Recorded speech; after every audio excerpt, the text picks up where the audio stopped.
উরুগুয়ের তরুণ প্রজন্মের চলচ্চিত্রকার অলিভিয়া ওপিজো, একই সঙ্গে ছবি আঁকা, সঙ্গীত, অভিনয়েও পারদর্শী তিনি তার কাজের জন্য ইতিমধ্যেই উরুগুয়ে সহ ব্রাজিল, আর্জেন্টিনায় পুরস্কৃত হয়েছেন। উরুগুয়ের বিখ্যাত কবি ও লেখক টেরেসা করুন্ডির মেয়ে তিনি। তার চলচ্চিত্র ভাবনার কথা আমাদের সঙ্গে আলোচনা করলেন পরিচালক Olivia ওপিজো।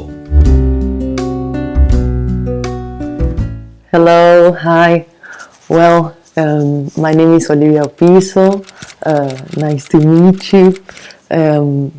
I'm here because I'm a film student and I'm doing this interview for you. And well, I've never done anything like this, least of all in English.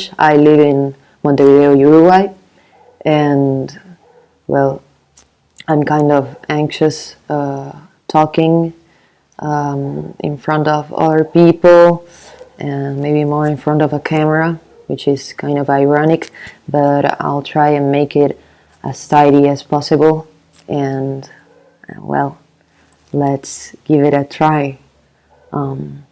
Well, first of all, thank you, Barta, and well, the people who are behind this magazine and this project for giving me this opportunity to speak and to share and to be listened to. I think it's wonderful what you guys do. Maybe that's kind of the answer to one of your questions where you ask me what do I think about this global platform, but well, okay. I'll start with the first question, which is when and how you start your career as a film director. Well,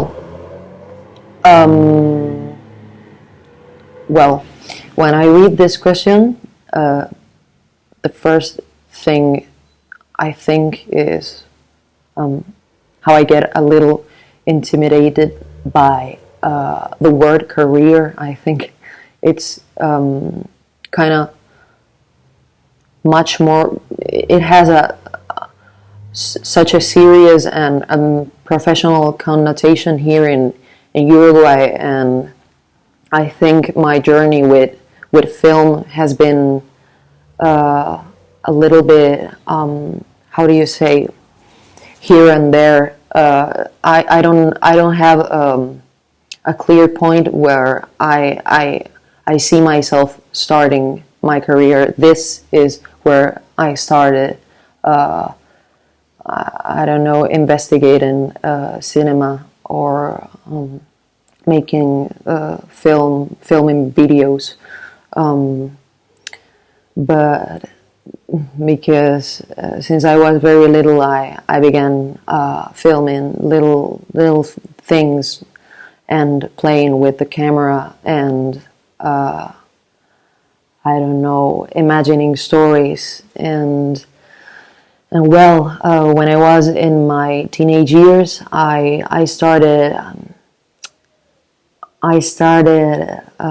approaching this little workshops and how do you say, and courses where I studied different aspects of the cinema, like scriptwriting, production, directing, actors. These little things I've been gathering through all of my life, but then when I left high school, that's when I said, well, I want to really study this. Yes, make a career of it. Maybe see if I can make of this my work life, you know. And so I went and visited one of the few cinema schools here in Uruguay, which is la ECU, Escuela de Cine del Uruguay. And well, that's where I went, and it's a private school, and it's kind of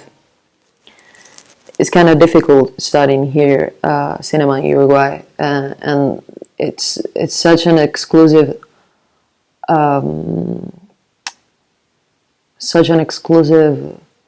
how do you say, field. It's such an exclusive field. I hope this will be edited later. It's such an exclusive field that I think that's why the schools here are private when it comes to cinema, and that's difficult because it's not at hand for everyone, you know. And so I went there, and my idea was to get a scholarship, because if not, I wouldn't be able to do it. And so it was really fun because the scholarship was about filming a video, a short film, 1 minute maximum, and we had to send it, and then they would evaluate that, and if you got selected, then you had an interview with the directors of the school, and then well, you started a career. And so it was a journey, and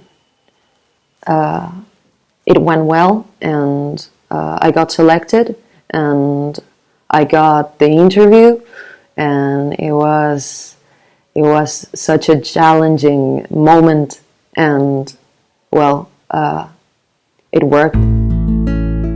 Well, so you asked me if I have been impressed with any director, and I wanted to talk about Coutinho, which is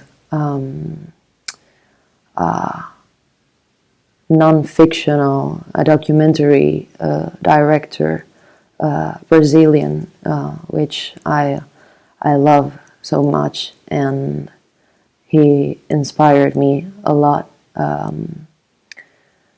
of times. And well, he has this way of approaching his subjects and the things that interest him, and mostly people, because all of the work that I have seen of him is about people. And well, I like this that he does interviews, or how he likes to call it, encounters, because he goes with the mind of a child. Like, he does this work with himself before every interview, to go with this mindset where he tries to clear himself from judgments and previous ideas he has about the subject he's approaching, and I like this very much because he presents himself open, and he interacts with his subjects while having the interview. So it's not like something like he does one question and the other person answers, and then we go into another question and the other person answers. It's more like he listens, and while the other person is speaking, he kind of gets interested in what the other person is talking about, and he goes deep into the details of what that person is talking about. And it doesn't matter the topic that he is approaching with that person. that he's not ashamed of asking and of questioning and really getting into the root of what is being discussed, and I like that very much. And I don't know, I wanted to talk about something that has impacted me in my work. I don't know, but something that got to me, and this is one of the directors that got to me. If I had to mention some others, I'd say David Lynch, Agnes Varda, I don't know, Lars von Trier, no sé si le dije bien, and well, when I was 15, my mother talked to me about a short film students festival that was being done here in Uruguay, and she encouraged me to go ahead and do something. At that time, I didn't had any previous work or something that I would go and say, oh, I want to submit this to the festival. I had no previous knowledge about what was the language of the cinema or anything like that, but I knew that I was interested in the audiovisual stuff, and that I loved making videos and filming little stories and things. So I went on and did it. At that time there was a movie that was very inspiring to me, that was Into the Wild by Sean Penn, and I remember that film made me think about freedom, and so I wanted to talk about freedom, and so I wrote a voiceover, and then I went ahead with that in mind and filmed some stuff that came to my mind, and then I put everything together and I submitted that to the festival, and well, that was it. And then the results came, and I'm having trouble with the English, and well, I got my first award, and it was a very happy time, and that encouraged me to keep going. And in the next years, I kept investigating about cinema and dived into the world of cinematography. I don't know. I remember these festivals offered some workshops, and I went to every single one of them, and I kept doing things and submitting to festivals. My mom has always encouraged me. Like I said previously, she was the one who got me to my first festival, and previous to that, even in all my interests, she would nurture all my interests. I grew up in a very artsy family. I mean, everyone loves many forms of art and expression. My father is a musician. He plays the drums on a band, and he's a publicist also. and my mother, she's a publicist too, and she's a poet and a singer, and well, they have nurtured me with visual materials and sounding materials and beautiful things since I was a little child, and I think that encouraged all my interests a lot, and in the case of my mom, where she showed me all of these opportunities, like with the festival, and well, I like to draw, and she introduced me to also a contest for comic drawings and things, where I think I didn't want anything, but that was a great experience, and she's always encouraging me to do the stuff I love, and also watching her use her voice, because she sings, she reads, she writes, and she reads what she writes, and I have trouble speaking sometimes, and I have trouble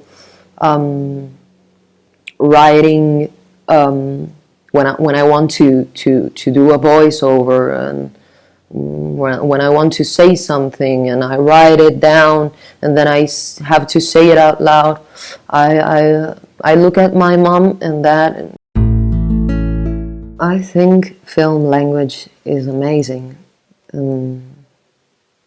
It's something so mysterious to me, because I think many times, almost like any form of art, but in this case with cinema, most of the times the things come from a subconscious place, where you want to do something and you go with it, and it's amazing when you start, and it starts from, most of the times, a script or a piece of paper, and then it unfolds into something you control to a certain point, and then you see it moving and speaking beyond yourself, and you see it on the screen, and it's there, and it's alive, and it unfolds so mysteriously, and most of the times, well, personally, what happened to me or to other people I've talked to is that you want to do something, you want to talk about something, and you go and you express in words what you want to talk about. This is the topic that I want to approach, and this is what interests me. And then when you go and film it, and then when you see it, it speaks of other stuff, and it's more broad than you think, and you spoke about a lot of things that you didn't know you didn't know you wanted to talk about, and it says something about yourself, and also about the people who are watching, and about the project itself, and what was making the film. Everything projects into the screen. Well, I think most of the time what I have done is, well, I had an idea or an image or something that came to mind. I tend to get inspiration from songs and music. Sometimes I trip while listening to music. a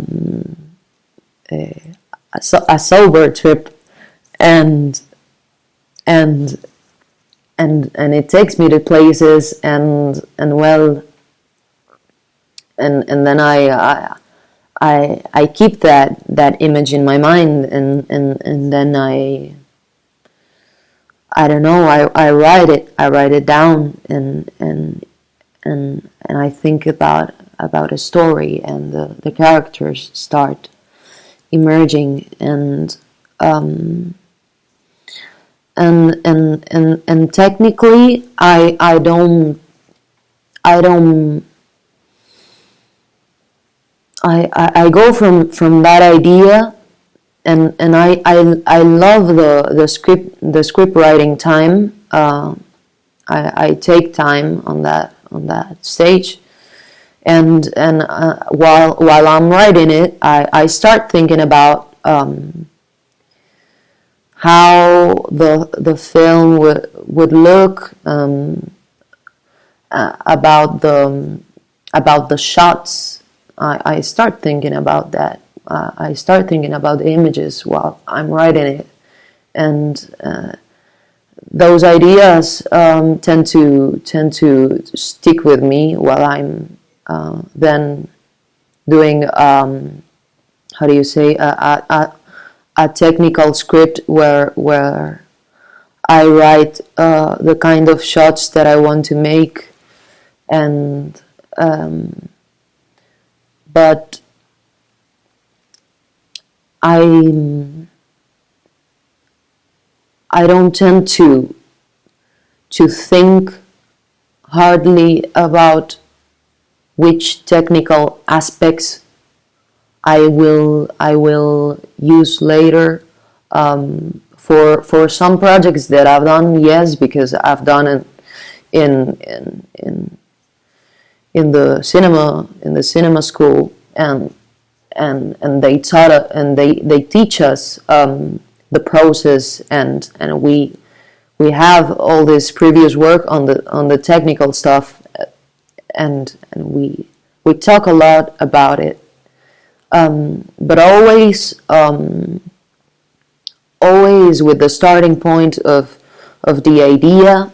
And it's not that easy. Sometimes you get lost on the way, because you lose the focus of the original idea of the root of what you wanted to do, when you start concentrating about all the technical stuff, and then you have to go back and see everything from the perspective of what you first thought, and that's when the technical part starts to show itself.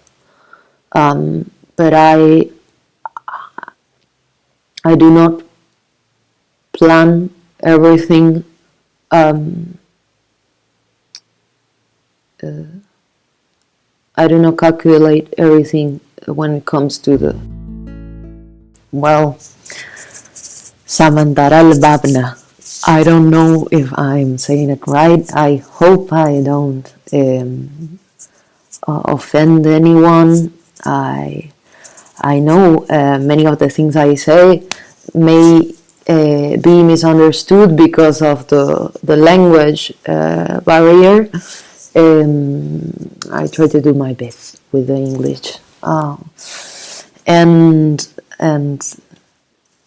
I think this project, this platform, this magazine, this YouTube channel, the things that will come, the things that you intend and that you want to do with your platform, I think it's amazing. I love it. I think it's wonderful that you create these opportunities to connect with other people, with artists, with creatives from around the world, and this creates connections in many ways. It helps us see other realities, and it helps us also maybe get in touch with other people, because you don't know when will be the moment where you meet a kindred one, or a kindred soul kind of thing. Maybe maybe you meet someone with shared interests, and that's amazing that you offer these opportunities to share what we do, and to be heard in this like so friendly environment, because I've been watching some of the videos on the YouTube channel, and the comments and everything is so welcoming, and I love it. And keep doing what you do, because it's amazing. And oh well, thank you for this space, and thank you, Partha, again, for letting me do this, and well, thank you to everyone for listening, and I'm here, and well,